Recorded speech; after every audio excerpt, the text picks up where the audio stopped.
আউযু বিল্লাহি মিনাশ শাইতানির রাজিম বিসমিল্লাহির রহমানির রহিম রব্বি জিদনি ইলমা রব্বি জিদনি ইলমা রব্বি জিদনি ইলমা। গণ উপদ্রব। গণ উপদ্রব জিনিসটা কি? গণ উপদ্রব কিভাবে হয় বা কি কাজ করলে গণ উপদ্রব হয়, এই বিষয়গুলা আজকে পড়ব। উপদ্রব বা নোংরামি অপসারণের জন্য যে আদেশ, সেটাই হলো গণ উপদ্রব অপসারণের জন্য আদেশ। গণ উপদ্রবকে ফৌজদারি কার্যবিধি আইন অনুসারে 6 ভাগে ভাগ করা যায়। ফৌজদারি কার্যবিধি আইন অনুসারে গণ উপদ্রবকে 6 ভাগে ভাগ করা যায়। 1, জনগণের ব্যবহৃত পথ, নদী এবং খাল বেআইনি বাধা দূর করা। অর্থাৎ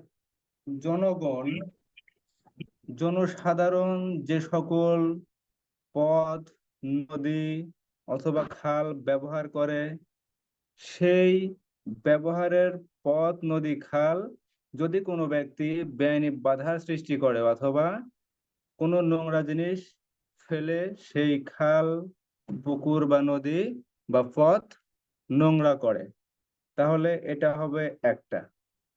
দ্বিতীয়, জনগণের স্বাস্থ্যের পক্ষে ক্ষতিকর জিনিস নিয়ন্ত্রণ করা। অর্থাৎ জনগণের স্বাস্থ্য এবং আরামের পক্ষে ক্ষতিকর ব্যবসা বা পেশা বা মালপত্র প্রভৃতির নিয়ন্ত্রণ বা অপসারণ করা। অর্থাৎ জনগণের স্বাস্থ্য বলতে বোঝায় জনগণের আরামের পক্ষে বলতে বোঝায় জনগণ যদি কোনো স্থানে ব্যায়াম করে, যেমন মাঠে বিভিন্ন সময় জনগণ খেলাধুলা করে, আরামায়েশ করে, বন্ধু বান্ধব নিয়ে গল্প সল্প করে, এরূপ কোনো জায়গায় যদি কোনো ব্যবসায়ী তার ব্যবসার মালপত্র যদি রাখে, তাহলে তা অপসারণের আদেশ দিতে পারেন। 3, বিস্ফোরণের আশঙ্কা মুক্ত কোনো নির্মাণ। অর্থাৎ এমন ভাবে কোনো বাসাবাড়ি নির্মাণ করা হচ্ছে যেখানে বিস্ফোরণের সম্ভাবনা থাকতে পারে, এরূপ নির্মাণ অপসারণের আদেশ দিতে পারেন বা সংরক্ষণমূলক ব্যবস্থার আদেশ দিতে পারেন। 4, অনিরাপদ ঘর, তাঁবু বা গাছ অপসারণ। অর্থাৎ একটা ঘর, এই যে এখন বন্যা চলমান, এই বন্যা শেষে অনেক ঘরের অবস্থা খুবই খারাপ হবে। এই ঘর, তাঁবু বা গাছ, দেখা যাবে গাছের গোড়ায় মাটি থাকবে না, গাছ ঝুঁকিপূর্ণ অবস্থায় থাকবে। রাস্তার পাশে যদি গাছ থাকে, সে গাছগুলো যদি ঝুঁকিপূর্ণ গাছ, অপসারণের জন্য বা কেটে ফেলার জন্য আদেশ দিতে পারেন। 5, পুকুর, কূপ বা গর্ত বেড়ার ব্যবস্থা করা। অর্থাৎ পুকুর, কূপ বা গর্ত যদি বেড়া যদি দেওয়া না থাকে, তাহলে সেটা বেড়ার ব্যবস্থা করা যেতে পারে। এই উপলক্ষে ম্যাজিস্ট্রেট আদেশ দিতে পারেন। 6, বিপজ্জনক জানোয়ার আটকে রাখা বা মেরে ফেলার ব্যবস্থা। অর্থাৎ যেখানে মানুষজন বসবাস করে সেই এলাকায় যদি কোনো বিপজ্জনক প্রাণী থাকে, তাহলে সেই বিপজ্জনক প্রাণী বা জানোয়ার আটকে রাখা বা মেরে ফেলার ব্যবস্থা করা যেতে পারে। তাহলে ফৌজদারি কার্যবিধি আইন অনুযায়ী উপদ্রব বা গণ উপদ্রবকে 6 শ্রেণীতে ভাগ করা যায়। গণ উপদ্রবকে 6 শ্রেণীতে ভাগ করা যায় যখন কোনো ম্যাজিস্ট্রেট বা নির্বাহী ম্যাজিস্ট্রেট যদি পুলিশ রিপোর্ট অথবা অন্য কোনো মাধ্যমে জানতে পারেন এই 6টি বিষয়, এলাকায় এই 6টি বিষয় বা উপদ্রব সৃষ্টি হচ্ছে, তখন ওইসব উপদ্রব বা উৎপাত সম্পর্কে ব্যবস্থা গ্রহণের জন্য আদেশ দিতে পারেন ফৌজদারি কার্যবিধি আইনের ধারা 133। এখানে 6টি বিষয় কি কি?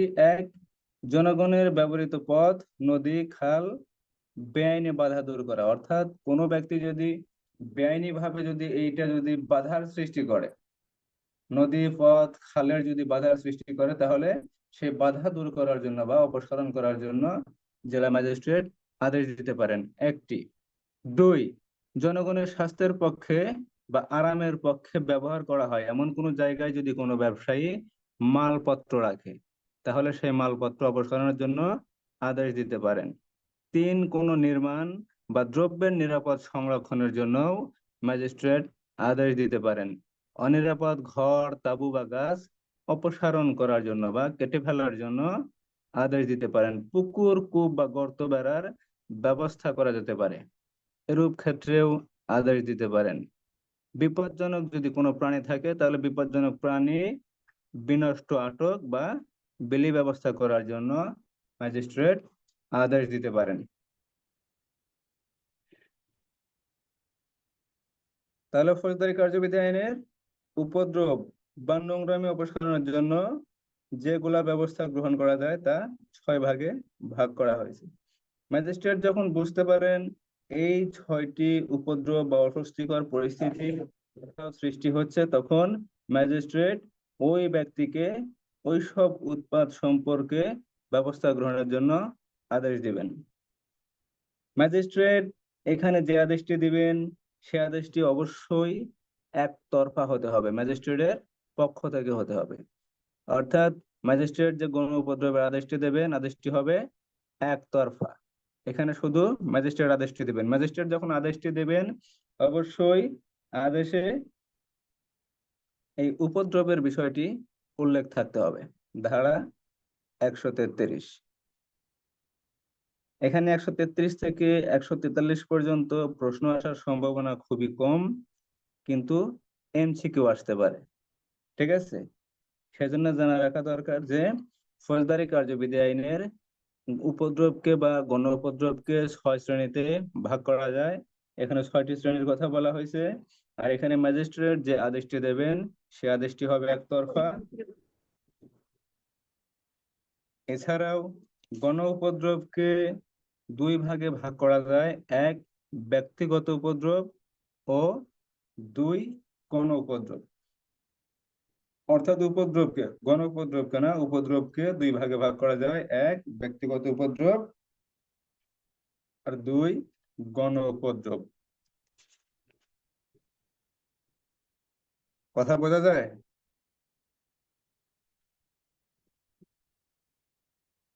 বোঝা যাচ্ছে স্যার। বোঝা যাচ্ছে স্যার।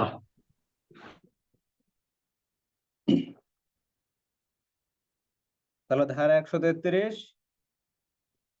উপদ্রব অপসারণের জন্য শর্ত সাপেক্ষে আদেশ।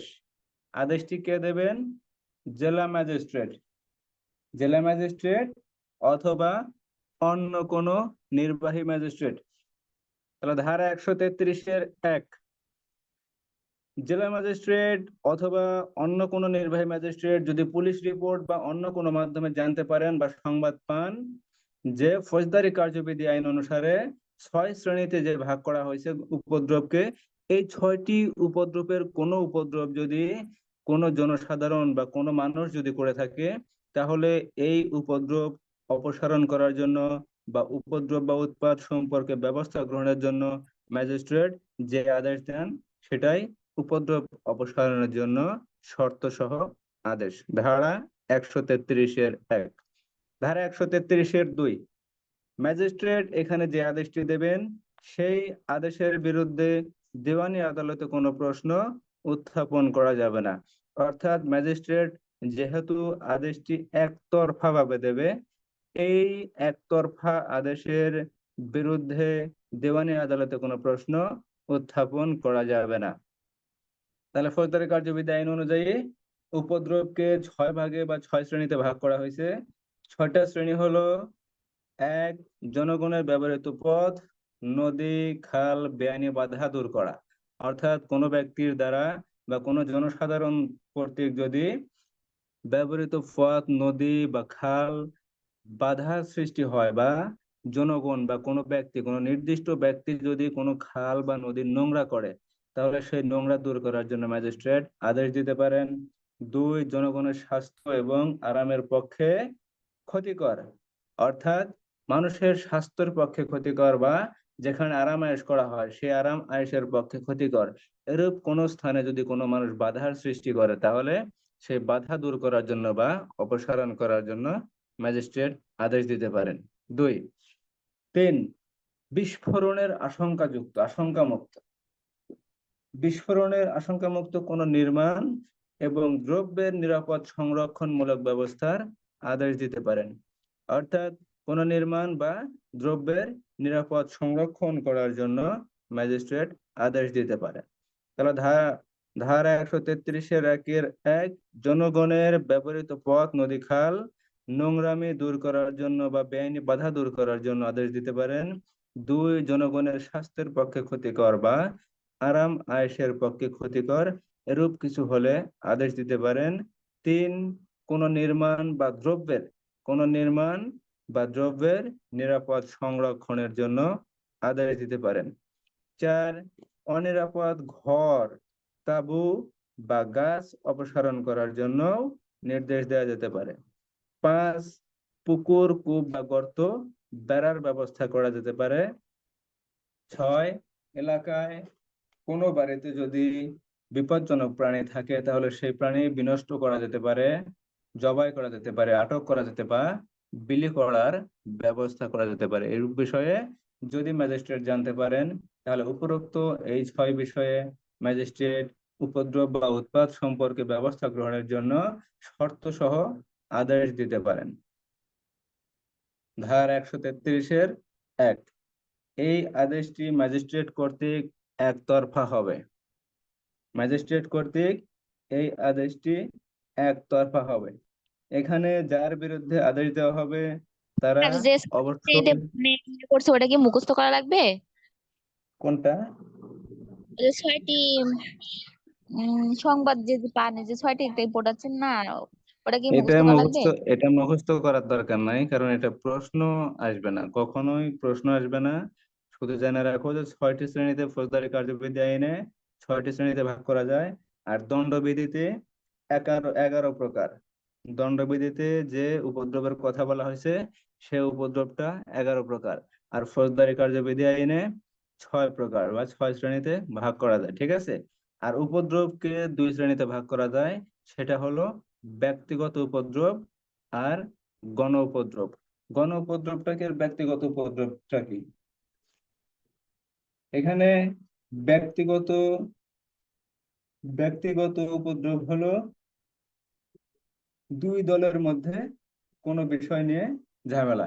দেখা গেল আমার আর আমার ছোট ভাই বা আমার বড় ভাই বা আমার বাপ চাচা এদের সাথে একটা ঝামেলা, এই ধরনের যদি কোনো ঝামেলা হয় সেটা হলো ব্যক্তিগত উপদ্রব। আর গণ উপদ্রব বিষয়টা হলো জনগণের বিষয়। জনগণের বিষয় যেখানে জনগণ ব্যবহার করে, জনগণ চলাচল করে, জনগণের বাধা সৃষ্টি করে, ঠিক আছে। এরূপ যদি কোনো উপদ্রবের সৃষ্টি হয় তাহলে সেটা গণ উপদ্রব। তাহলে উপদ্রব 2 প্রকার, 1 ব্যক্তিগত উপদ্রব আর 2 গণ উপদ্রব, ঠিক আছে। তাহলে ধারা 133-এর 1, ম্যাজিস্ট্রেট গণ উপদ্রব বা উৎপাত অপসারণের জন্য আদেশ দিতে পারেন। 133-এর 2, এরূপ আদেশের বিরুদ্ধে দেওয়ানি আদালতে কোনো প্রশ্ন উত্থাপন করা যাবে না, কারণ এখানে ম্যাজিস্ট্রেট যে আদেশটি দেবেন আদেশটি অবশ্যই একতরফা ভাবে হবে। এই আদেশটি অবশ্যই ব্যক্তিগত উপদ্রবের ক্ষেত্রে দেয়া যাবে না, অর্থাৎ আমার সাথে আমার ভাইয়ের বা আমার চাচার বা আমার নানার, খালার এদের কোনো উপদ্রব সমস্যা হতে পারে, 2 পক্ষের ভিতরে কোনো ঝামেলা হতে পারে। এই 2 পক্ষের ঝামেলার জন্য এই আদেশ দেয়া যাবে না। এই আদেশটি অবশ্যই গণ উপদ্রব অর্থাৎ সমষ্টিগত জনগণের, ঠিক আছে।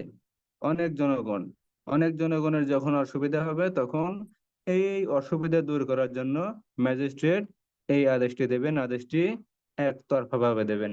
এখানে যাদের উপরে আদেশটি দেওয়া হবে তারা অবশ্যই ফৌজদারি আসামি হবে না, ঠিক আছে। যাদের উপরে এই আদেশটি দেওয়া হবে তারা অবশ্যই ফৌজদারি আসামি না।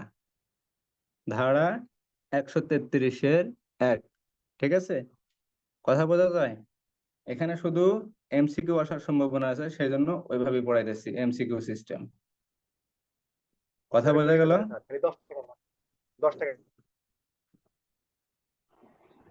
বুঝতে পারছি স্যার। এখানে ম্যাজিস্ট্রেট নিজের থেকে সংবাদ পেতে পারেন, তিনি ভ্রমণের সময় যদি যান, কোনো তার এলাকায় এখতিয়ারাধীন এলাকায় যদি তিনি ভ্রমণে যান, সে ভ্রমণের ক্ষেত্রেও এই উপদ্রবের বিষয়ে জানতে পারেন। অথবা পুলিশ অফিসার যদি এই উপদ্রব সম্পর্কে জানতে পারে, তাহলে ম্যাজিস্ট্রেটকে রিপোর্ট প্রদানের মাধ্যমে জানাইতে পারে। অথবা অন্য কোনো ব্যক্তি, সাধারণ কোনো ব্যক্তি বা যারা ভুক্তভোগী, তাদের মাধ্যমেও জেলা ম্যাজিস্ট্রেট অথবা নির্বাহী ম্যাজিস্ট্রেট এই বিষয়টি জানতে পারেন। কথা ক্লিয়ার?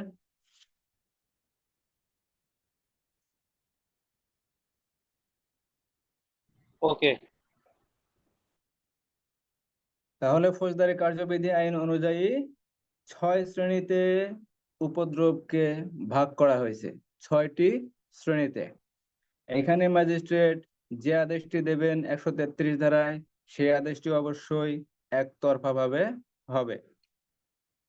ম্যাজিস্ট্রেট ব্যক্তিগত উপদ্রবের ক্ষেত্রে এই আদেশটি দিতে পারেন না বা দেবেন না। ম্যাজিস্ট্রেট ব্যক্তিগত উপদ্রবের ক্ষেত্রে এই আদেশটি দেবেন না।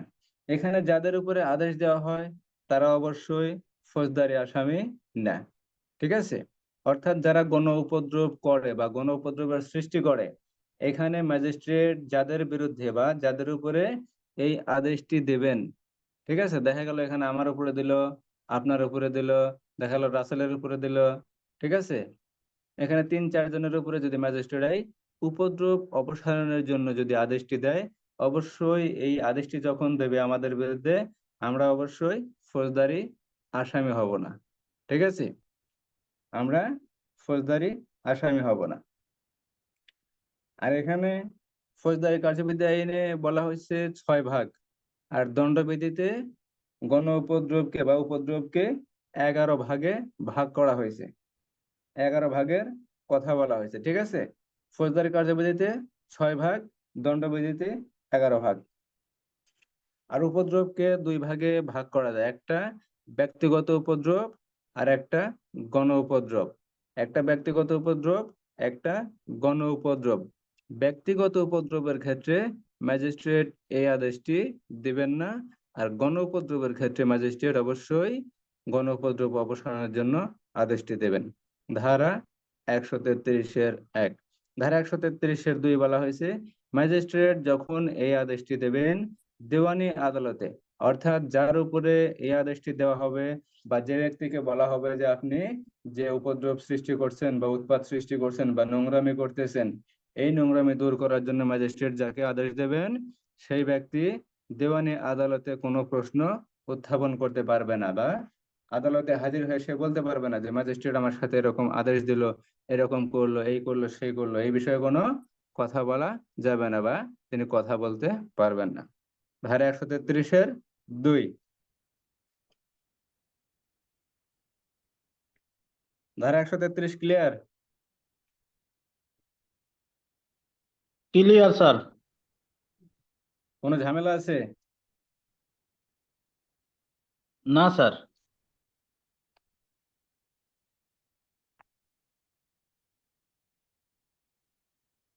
ধারা 134। ধারা 134। এখানে 133 ধারায় যে আদেশটি দেবেন ম্যাজিস্ট্রেট, সেই আদেশটি জারির পদ্ধতি ধারা 134, অর্থাৎ 134 ধারায় উপদ্রবের আদেশ জারির পদ্ধতি। ধারা 134-1। ম্যাজিস্ট্রেট যে আদেশটি দেবেন সে আদেশটি সমন জারির ন্যায় জারি করতে হবে, অর্থাৎ ফৌজদারি কার্যবিধি আইনের 68 ধারায় যে সমনের কথা বলা হয়েছে, সেই সমন 69 থেকে শুরু করে 73 ধারা পর্যন্ত, 69 থেকে 73 ধারা পর্যন্ত যেভাবে জারি করা হয়, সেই সমনের ন্যায় এই 133 ধারার আদেশ জারি করতে হবে। ধারা 134-1। ধারা 134-2। সমনের ন্যায় জারি করা সম্ভব না হলে ঘোষণার মাধ্যমে বিজ্ঞাপিত করে একটি অনুলিপি প্রকাশ্য স্থানে লটকিয়ে জারি করতে হবে। অর্থাৎ ফৌজদারি কার্যবিধি আইনের 69, 70, 71, 72, 73 ধারা মোতাবেক যদি জারি করা সম্ভব না হয়, তাহলে 87 ধারায় যেমন ঘোষণার মাধ্যমে জারি করা হয়, 87 ধারায় যেমন ঘোষণার মাধ্যমে জারি করা হয়, সেম ঘোষণার মাধ্যমে বিজ্ঞাপিত করে ওই বিজ্ঞাপিতর একটা কপি প্রকাশ্য কোনো স্থানে, অর্থাৎ ওই ব্যক্তি যেখানে উপদ্রব সৃষ্টি করছেন আর তিনি যেখানে বসবাস করেন সেইখানে কোনো প্রকাশ্য স্থানে লটকিয়ে জারি করতে হবে। ধারা 134-2। বোঝা গেল? ক্লিয়ার?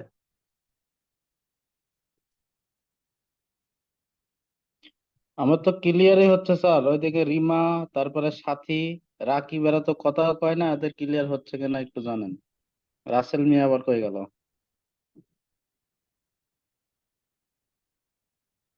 তাহলে ধারা 133, উপদ্রবের আদেশ। উপদ্রব অপসারণের জন্য ম্যাজিস্ট্রেট কর্তৃক শর্তসহ আদেশ। ধারা 133-1 আর ধারা 133-2। ম্যাজিস্ট্রেট যে আদেশটি দেবেন সেই আদেশের বিরুদ্ধে দেওয়ানি আদালতে কোনো প্রশ্ন উত্থাপন করা যাবে না। অর্থাৎ ম্যাজিস্ট্রেট যে ঘটনার উপর বা যে বর্ণনার উপর বিস্তারিত বর্ণনা করে যে আদেশটি দেবেন সেই আদেশের বিরুদ্ধে দেওয়ানি আদালতে ওই ব্যক্তিগুলো যাদের উপর আদেশ দেওয়া হবে তারা হাজির হয়ে কোনো প্রশ্ন উত্থাপন করতে পারবেন না। ধারা 133-2। আর ধারা 134, যে আদেশটি দেওয়া হবে সে আদেশ জারির পদ্ধতি। অর্থাৎ ম্যাজিস্ট্রেট যখন আদেশটি দেবেন, ম্যাজিস্ট্রেট তো আদালতে বসে থেকে বা হাজির থেকে বা তার কার্যালয়ে বসে থেকে যে আদেশটি দেবেন সে আদেশটি শুধু এখানে থাকলেই তো হবে না, আদেশটি যাদের উপরে দেওয়া হবে আদেশটি তাদের কাছে পৌঁছাইতে হবে। সেই আদেশটি কিভাবে পৌঁছাইবে তার বিস্তারিত বর্ণনা ধারা 134।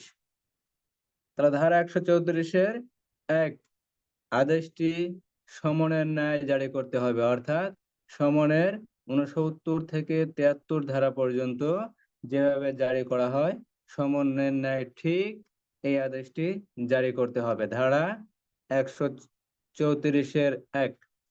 ধারা 134-2, সমনের ন্যায় যদি আদেশটি জারি করা সম্ভব না হয়, অর্থাৎ 69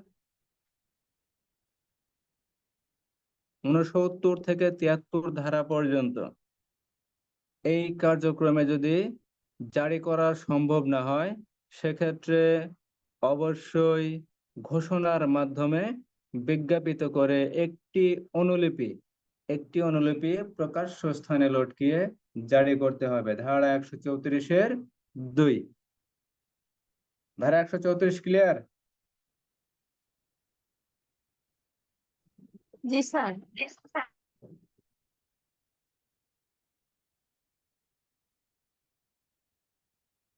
ধারা 135।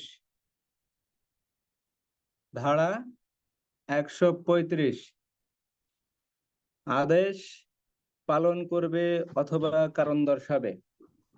অর্থাৎ মনে করেন আমি ম্যাজিস্ট্রেট, আমি রাকিবকে আদেশ দিলাম, রাকিব রাসেলকে আদেশ দিলাম যে আপনারা এরূপ গণ উপদ্রব সৃষ্টি করছেন বা উপদ্রবের সৃষ্টি করছেন বা নোংরামি করতেছেন বা উৎপাত করতেছেন এলাকায়, আপনারা এই উৎপাতটা অপসারণ করেন বা এই কাজটা বন্ধ করেন। ঠিক আছে? এই আদেশটা যখন দেব, যখন 134 ধারা জারি করা হবে, 135 ধারায় যখন এদের কাছে 134 ধারায় যখন এদের কাছে যাবে তখন এরা কি করবে? ধারা 135, ধারা 135-1, যে ব্যক্তিকে আদেশ দেওয়া হয়েছে তিনি আদেশটি সঠিকভাবে পালন করবেন। অর্থাৎ মনে করেন যে রাকিবকে এই আদেশ দেওয়া হয়েছে, তাহলে আদেশ পাওয়ার পর রাকিব কি করবে? সেই আদেশটি পালন করবেন। অর্থাৎ তিনি যদি কোনো জনগণের ব্যবহার্য কোনো পথ, নদী, খাল যদি নোংরামি করে বা বাধার যদি সৃষ্টি করে তাহলে সে বাধার অপসারণ করবে, অথবা আদালতে এসে আদেশ পালন না করার কারণ দেখাবে। তাহলে এখানে দুইটা কাজ করবে, এক, সে আদেশটি যথাযথভাবে পালন করবে, অথবা আদালতে হাজির হয়ে কারণ দেখাবেন বা কারণ দর্শাবেন। ধারা 135। তাহলে ধারা মানে হলো যে 133-এ স্যার হুম মানে 135-এর খ বিধি যে বলছে যে সে কেন আদেশটা পালন করলো না, এই জন্য আদালতে সে বলবে যে আমি এই কারণে আদেশটা হুম পালন করিনি, নাকি? কারণ দর্শাবে, কারণ হ্যাঁ দেখাবে। হ্যাঁ, বুঝতে পারছি। ঠিক আছে। ধারা 135-এ আদেশ পালন করবে অথবা কারণ দর্শাবে। অর্থাৎ যে ব্যক্তিকে আদেশ দেওয়া হয়েছে সে যদি বুঝতে পারে যে না, আদেশটি ঠিক আছে, আদেশটি ঠিক আছে, আমি গণ উপদ্রব সৃষ্টি করছি বা উৎপাত সৃষ্টি করছি বা এলাকায় নোংরামি করতেছি, এটা দূর করা দরকার, তাহলে তার কাছে যদি মনে হয় যে আদেশটি ঠিক আছে, তাহলে তিনি যথাযথ আদেশটি পালন করবেন। ধারা 135-এর ক। আর তিনি যদি মনে করেন যে না, আদেশটি যথাযথ না, তিনি আদালতে হাজির হয়ে তার বিরুদ্ধে কারণ দর্শাবেন বা কারণ দেখাবেন। 135-এর খ। তাহলে ধারা 133-এ আদেশ জারি, 134-এ ধারা 133-এ ম্যাজিস্ট্রেট কর্তৃক আদেশ।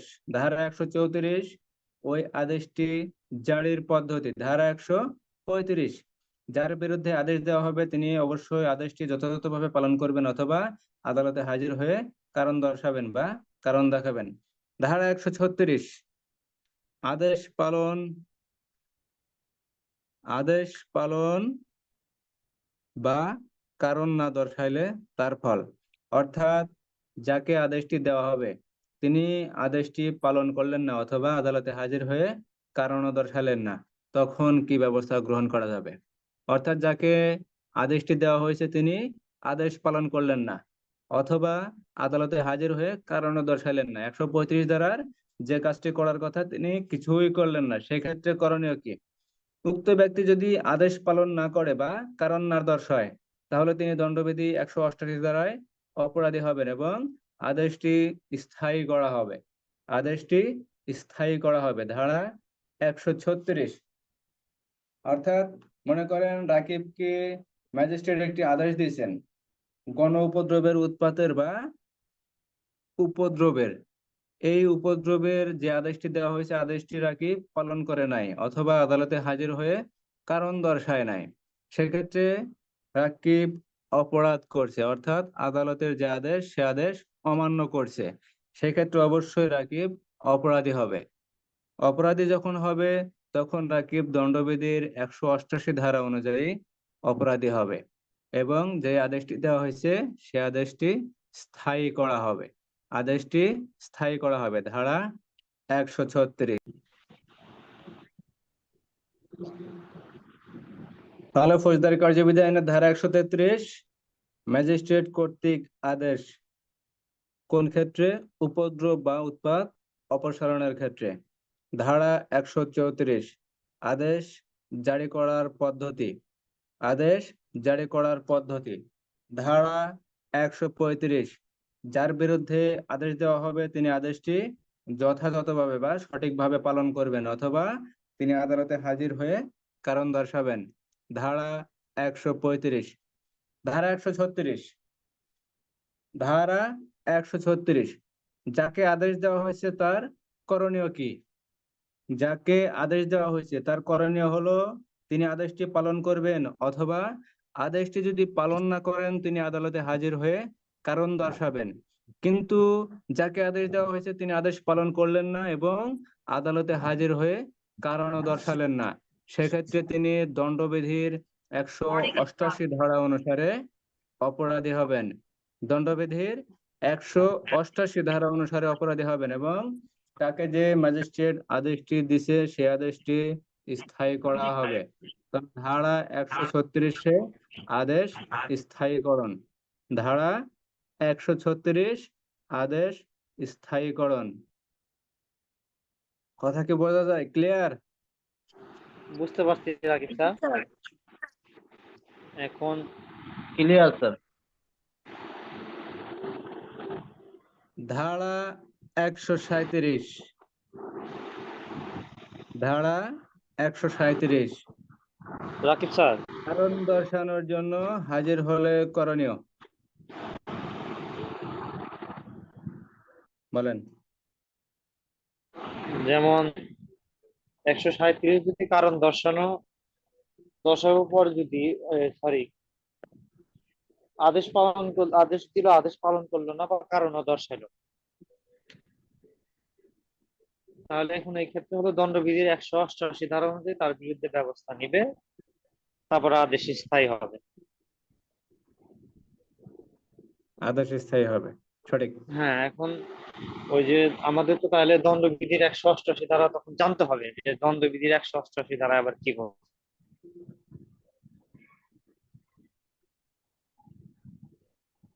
নাকি বলেন? দণ্ডবিধির 188 ধারায়, হ্যাঁ, যেমন এই যে দণ্ডবিধির 160। 188 ধারায় বলা আছে হ্যাঁ, সরকারি কর্মচারী কর্তৃক হ্যাঁ, যথাযথ হ্যাঁ, রূপে জারিকৃত আদেশ অমান্যকরণ। অমান্য করলে। হুম। অর্থাৎ মানে সরকারি কর্মচারী যখন কোনো আদেশ জারি করবেন, সেটা হুম, ম্যাজিস্ট্রেট হোক বা অন্য কোনো ম্যাজিস্ট্রেট হোক বা সিনিয়র কোনো কর্মকর্তা হোক, হুম, যাদেরই হুম, আদেশ হোক, আদেশটি যখন কোনো সরকারি কর্মচারী, যে কোনো সরকারি কর্মচারী, পুলিশ হোক, আনসার হোক, আদালতের হুম, কোনো অফিসার হোক বা অন্য কোনো সরকারি কর্মচারী হোক, ঠিক আছে, যে হ্যাঁ, ব্যক্তি আদেশটি জারি করবেন এবং আদেশটি জারি করার পর যার উপর জারি করা হবে তিনি যদি আদেশটি অমান্য করেন, তাহলে তিনি দণ্ডবিধির 188 ধারায় অপরাধী হবেন।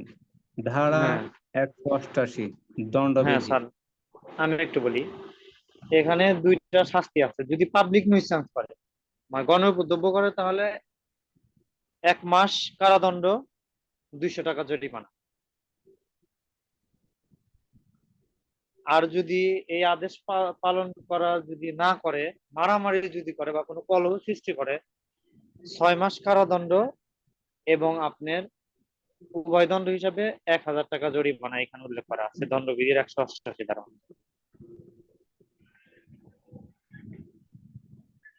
ঠিক আছে,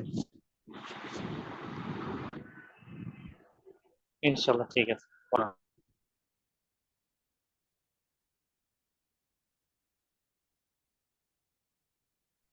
ঠিক আছে স্যার, শুরু করেন। তাহলে ধারা 136-এ আদেশটি তিনি পালন করলেন না অথবা কারণ দর্শালেন না, সেক্ষেত্রে তিনি দণ্ডবিধির 188 ধারায় অপরাধী হবেন এবং আদেশটি স্থায়ী করা হবে। তাহলে ধারা 136-এ 188 ধারায় অপরাধ এবং আদেশটি স্থায়ীকরণ। ধারা 137 কারণ দর্শানোর জন্য হাজির হলে করণীয়।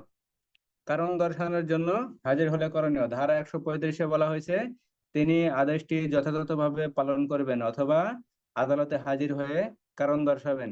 যখন কোনো ব্যক্তি ম্যাজিস্ট্রেটের আদেশের বিরুদ্ধে আদালতে হাজির হয়ে কারণ দর্শাবেন, তখন ম্যাজিস্ট্রেটের করণীয় কি? তখন ম্যাজিস্ট্রেটের করণীয় কি? ধারা 137-এর 1, আদেশ অনুযায়ী হাজির হলে সাক্ষ্য গ্রহণ করতে হবে। অর্থাৎ যে বিষয়টি উপদ্রবের যে বিষয়, সেই বিষয়টির উপরে যে আদেশটি দেওয়া হয়েছে, সেই বিষয়টির উপরে ম্যাজিস্ট্রেট সাক্ষ্য গ্রহণ করবেন। ধারা 137-এর 1। ধারা 137-এর 2, ম্যাজিস্ট্রেট যদি সন্তুষ্ট হন আদেশটি যথাযথ ও যুক্তিসঙ্গত নয়, তাহলে কোনো ব্যবস্থা গ্রহণ করা যাবে না।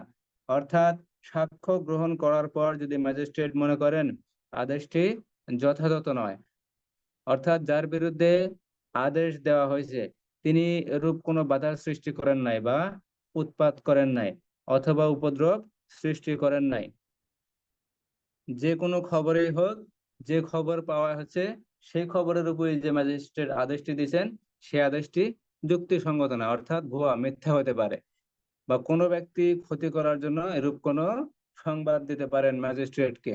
তখন ম্যাজিস্ট্রেট যদি মনে করেন যে আদেশটি যথাযথ বা যুক্তিসঙ্গত নয়, তাহলে তিনি কোনো ব্যবস্থা গ্রহণ করবেন না। ধারা 137-এর 2। ধারা 137-এর 3, ম্যাজিস্ট্রেট যদি সন্তুষ্ট হন আদেশটি যথাযথ ও যুক্তিসঙ্গত, তাহলে আদেশটি তিনি স্থায়ী করবেন। তাহলে ধারা 136-এ আদেশ স্থায়ীকরণ আছে, ধারা 137-এও আদেশটি স্থায়ীকরণ। দুইটার পদ্ধতি দুই রকম। ধারা 136-এ বলা হয়েছে যদি ওই ব্যক্তি আদেশটি পালন না করে অথবা আদালতে হাজির হয়ে কারণ না দর্শায়, সেই ক্ষেত্রে তিনি আদেশটি স্থায়ী করবেন। আর ধারা 137-এ বলা হয়েছে যখন সাক্ষ্য গ্রহণ করা হবে, সাক্ষ্য গ্রহণ করার পর যদি ম্যাজিস্ট্রেট মনে করেন আদেশটি যথাযথ ও যুক্তিসঙ্গত, তাহলে তিনি আদেশটি স্থায়ী করবেন। ধারা 137-3। কথা ক্লিয়ার? Clear sir. তাহলে ধারা 133 ম্যাজিস্ট্রেট কর্তৃক গণউপদ্রব অপসারণের জন্য শর্তসহ আদেশ। ধারা 134 ম্যাজিস্ট্রেট কর্তৃক আদেশ জারি করার পদ্ধতি। ধারা 135 আদেশ পালন করবেন অথবা কারণ দর্শাবেন। ধারা 136 আদেশও পালন করলেন না, আদালতে হাজির হয়ে কারণও দর্শালেন না, সেক্ষেত্রে দণ্ডবিধির 188 ধারায় অপরাধী এবং ম্যাজিস্ট্রেট যে আদেশটি দিয়েছেন সে আদেশটি স্থায়ী হবে। ধারা 137 তিনি আদেশটি পালন করলেন না কিন্তু আদালতে হাজির হইলেন, সেক্ষেত্রে করণীয় কি? সেক্ষেত্রে করণীয় হলো 3টি বিষয়। এক, সাক্ষ্য গ্রহণ করবেন। সাক্ষ্য গ্রহণের পর যদি মনে হয় আদেশটি যুক্তিসঙ্গত বা যথাযথ নয়, সেক্ষেত্রে কোনো ব্যবস্থা গ্রহণ করা যাবে না। কিন্তু সাক্ষ্য গ্রহণের পর যদি মনে হয় আদেশটি যুক্তিসঙ্গত ও যথাযথ, তাহলে আদেশটি পুনরায় স্থায়ী করা যাবে বা স্থায়ী করতে হবে। ধারা 137। ক্লিয়ার? জি স্যার।